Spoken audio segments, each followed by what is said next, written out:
What's going on, everybody? Doom back in the retro room today, and we're doing another action figure review. This time, it's the new Call of Duty series from Jazwares. This is Alex Mason. Yeah, super excited about this one. Always excited when a new toy line gets out. So, without further ado, let's get into the review.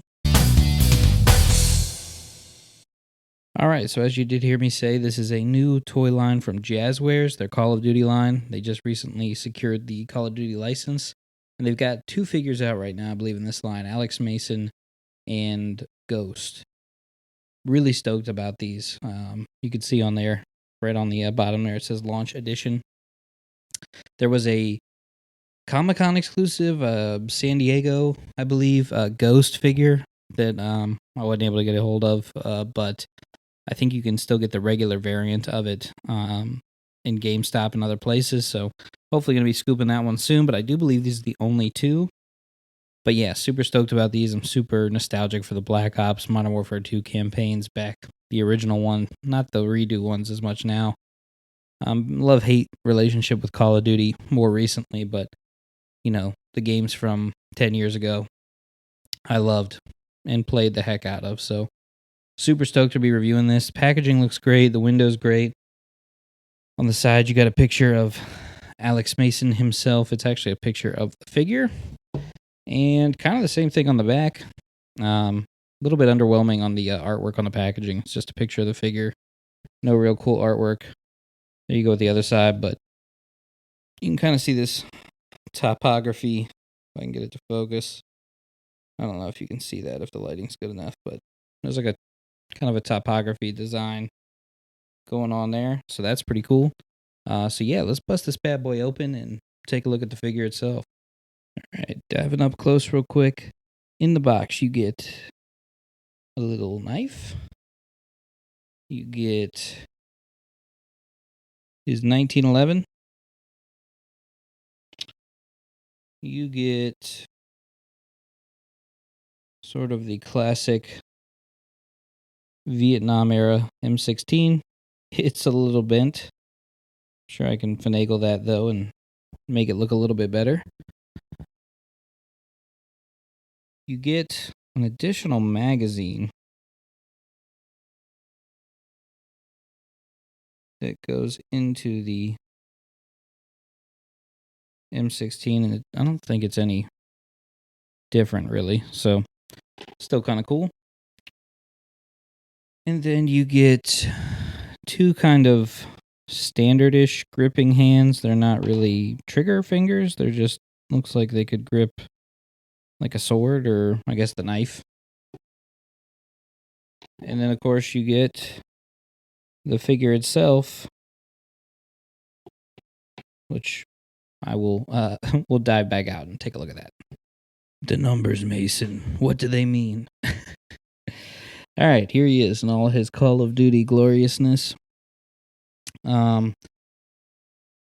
Couple pros right off the rip. The articulation seems to be pretty good on this. The accessories seem really good on this. The ability to get the gun in the hand and everything was super easy. The hands aren't super duper stiff. They're also not super soft. As you can kind of see, the gun's still a little bent. I tried to bend it back a little bit just sitting here, but could probably do some hot water or something like that to get it to really kind of straighten out. But yeah, overall, I'm liking this thing. Couple cons, I don't know that the detail on the face is super great. It's all right. I don't remember seeing Mason a lot in the cutscenes and stuff, so I think it kind of looks like him, but y'all have to tell me maybe if you think it's a good or a bad sculpt. But other than that, though, he does kind of have like a weird stance to him. I don't know if you can see it. He's kind of, I don't know. It's just a little bulky. If you look back here, like he almost kind of pokes his chest out a little bit, if that makes sense. And he just kind of looks a little bit awkward. Definitely had to mess with the shoulders and get him to sit right. Otherwise, he's looking like he's just like, totally bird chested and like almost like hulked out. So, yeah, I think he's going to look good next to the G.I. Joes I got going on in the collection. And let's grab a couple of them and check out some comparisons for scale. Well, here he is next to the Sarge. And yeah, they scale perfectly with these. They look to be about the same scale. I want to say they said the Call of Duty figures were 6.5 inch, but maybe classifieds are too, but I thought they were 6 as well. So now they scale perfectly. Seem to line up perfectly with each other. Good Lord.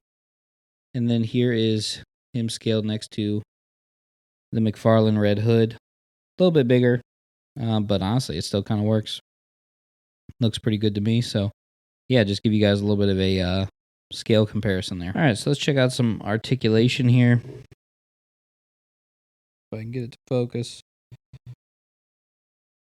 You have a swivel at the bicep. Joint there at the shoulder. Single joint on the elbow. So it kind of looks like a double, but I'm pretty sure it's a single. I cannot get it to go further than that. Obviously, you got the wrist rotation, 360 degrees. The chest doesn't go forward a ton, and all it takes is a little forward, and boom, he pops out. But no worries, snaps back in. So I don't know. That might be a little bit of a downside. Not a ton of look up,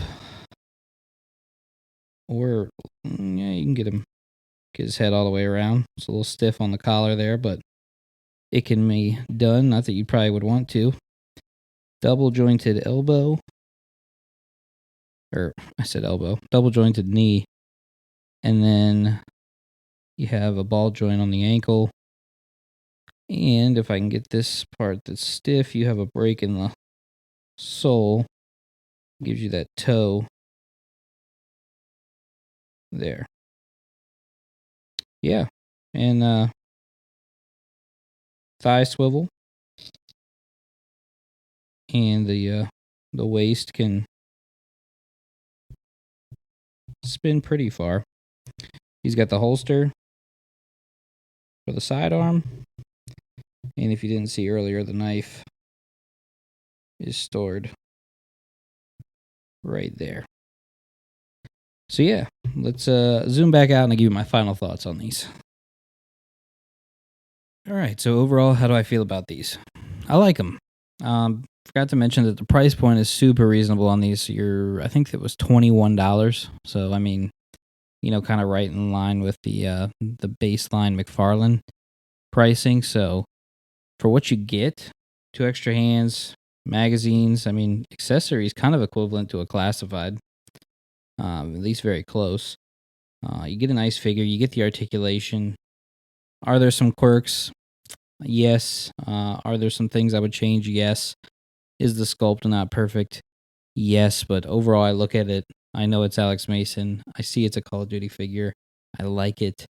And yeah, I think I'm going to be picking up Ghost too. Just because anytime there's a new line out, I just get stoked. I like, especially at a cost-effective price point. That's always just super exciting for me. Can dive in and get a whole wave for super cheap, that sort of thing. So hoping these stay at the price point they're at. So yeah, I'm just doing these quick and dirty reviews for you guys just to kind of knock them out because I got a ton of toys that I still have not unboxed. They just keep coming. My wife hates me for it. I love it. Can't wait to dive into some more. Let me know what you guys want to see in the comment. Let me know what you think of the review. Let me know what else. You guys are crushing my review of the Nitro deck. I still got some more retro gaming stuff coming, I promise. It's just going to take time. Working a full-time job, building the channel, doing toy reviews, doing retro gaming reviews. But I'm loving it. Until the next one, guys. Doom in the Retro Room, and I'm out of here.